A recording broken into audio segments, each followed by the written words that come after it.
ওয়ালাইকুম আসসালাম। আপা দেখুন তো, উনি কয় আমার বাচ্চা নাকি ওর মায়ের মতো হয়েছে। কি যে বলেন রমজান ভাই, এত তাড়াতাড়ি কিছু বোঝা যাবে? আর কি বড় হোক তখন বলবেন আপনার মতো হচ্ছে নাকি ভাবির মতো হয়েছে।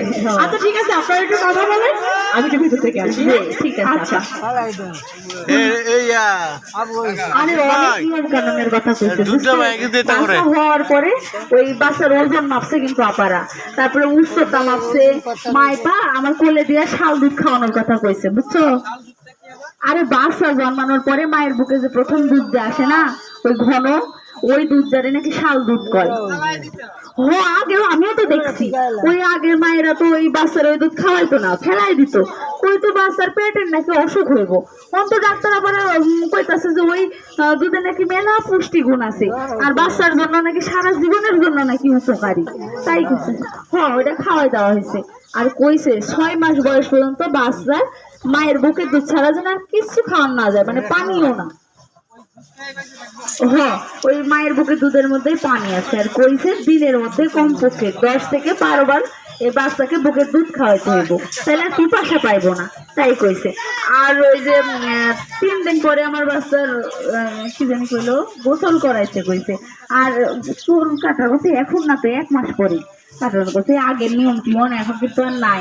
আর নাভিতে কিছু দিতে না করছে, কইছে এমনি এমনি শুকায় যাইবো। না না, এমনি শুকাই যাবো, তাই কইছে। আরো কি জানি কইলো, ভুইলা গেছি। চলো আপার কাছ থেকে একটু শুনি।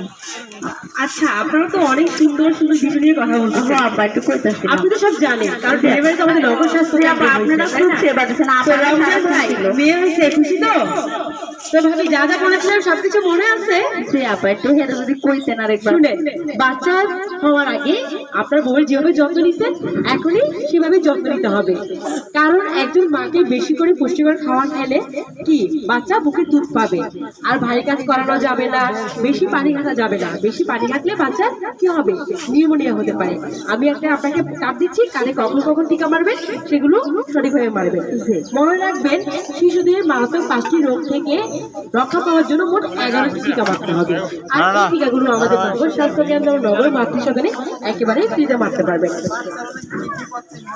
আচ্ছা ঠিক আছে, আরেকটা কথা বলতেছি, বিপত্তি তো আছে। আরেকটা কথা বলতেছি, যেমন আপনারা কি করবেন জানেন? প্রথমে এখান থেকে জন্ম সনদটা নেবেন। জন্ম সনদটা নিয়ে আপনি কাউন্সিলর অফিসে যাবেন। কাউন্সিলর অফিসে গিয়ে আপনি জন্ম নিবন্ধন করবেন। এটা দিয়ে কি হবে, মানে এটা দিয়ে অনেক কিছু হবে। কারণ এটা যদি না করেন তাহলে বাচ্চাকে স্কুলে ভর্তি করাতে পারবেন না, কোনো হসপিটালে যদি ভর্তি করতে হয় সেটা করতে পারবেন না। আমাদের তো আরো প্রয়োজনীয় অনেক কিছু আছে, এগুলো করতে পারবেন না। তো আপনি এখন আসেন। আমি আসি, ওই চলো বাচ্চা, ঠিক আছে, পরে আবার ভালো থাকবেন।